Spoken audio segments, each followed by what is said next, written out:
So, well, first of all, you're part of the first class in Miss America 2.0. How does this format play to your strengths? Well, one of the great things about my experiences throughout my undergraduate career, while I was in high school and even in my grade school, was my ability to effectively communicate. And I've been an innovator and an inventor for a long time, since 7th grade, and so I've really gotten an opportunity not just to invent and innovate, but communicate my message, what I want to accomplish. So the new format for Miss America 2.0 allows me to do that, not just in my private interview, but on stage as well. So when I speak tonight, if I have the opportunity to speak on Sunday, I am able to talk, effectively communicate, and convey my message using my own voice. Now, your first night, was Evening Gown was also Yes. reformatted. What did you like about it? Besides just standing up there in the gown, you also got to speak. Yes, well, it's very exciting when you stand at that top of those stairs. That's your Miss America moment, walking on stage in a beautiful gown. And then you walk down that runway with so much power. I just wanted to speak at the very end of the runway. And so when the time I got to the top of the stage, I just wanted to say something. And I had that opportunity to do so this year. Now, your talent was Irish step dancing. Yes. Talk to me a little bit how you got into Irish step dancing, because your name doesn't, sound Irish. Right, well, Bridget is Irish, and then my last name is Chinese. I'm 50-50, 50% Irish, 50% Chinese. So when I do my talent on stage, I'm a long-time competitive Irish step dancer. Whenever I dance, it's not just a talent. It is truly a nod to my culture, a part of my soul, a part of who I am and where I've come from.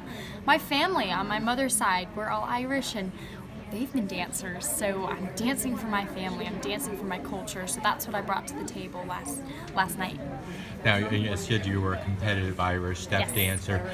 How did you approach Miss America differently from doing an Irish step dance competition, or it was almost the same thing and that kind of gave you an edge? It's actually very different. In competitive Irish step dancing, it's all about from the waist down, and then the top of your body must stay completely poised, and they actually judge you on how well you're able to keep the top of your body still. I would say that's the difference, because I incorporated arms and head motions and things like that, because I want to convey a great message to America that Irish step dancing, although it is such a cultural bubble in which the competitive world is, it is so relevant. It's a sport, it's an expression, it's an art form. So I wanted to really show that by bursting it out in its seams, make it entertaining, make it wholesome and really full, so that I can fill that boardwalk hall. Now, I looked at your photographs from your talent, and you were very, very focused. What's your game, pre-game routine that you kind of get that focus? I'll be honest with you, last night when I was on deck to walk onto the stage, I just started dancing. I have been a long-time competitive Irish step dancer, and people often ask me, do you even get nervous before you dance? And my answer is every single time. I get nervous every single time, but I've learned to use those nerves to pump me up, to start that hype and get myself so excited to get on stage and show people what I can do. Now, your platform deals with STEM. Yes.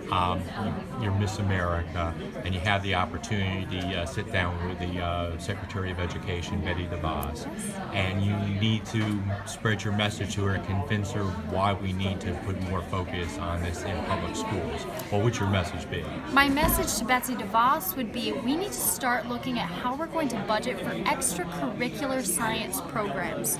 Because while I believe that STEM is important inside the classroom, the science that you learn in your biology and chemistry classes, we need to put the power in children's hands and tell young women that in extracurricular programs, you can innovate. You can take what you've learned in the classroom and take it outside of the textbook learning and start to create yourself.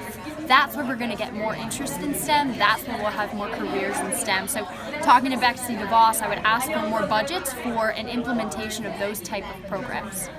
Now, I mean, you've obviously had support from the folks in Connecticut. What Yes. message do you want to give to people back in Connecticut? To everyone at home, thank you so much. Thank you to the University of Connecticut for giving me the skills and the tools with which to become an effective leader.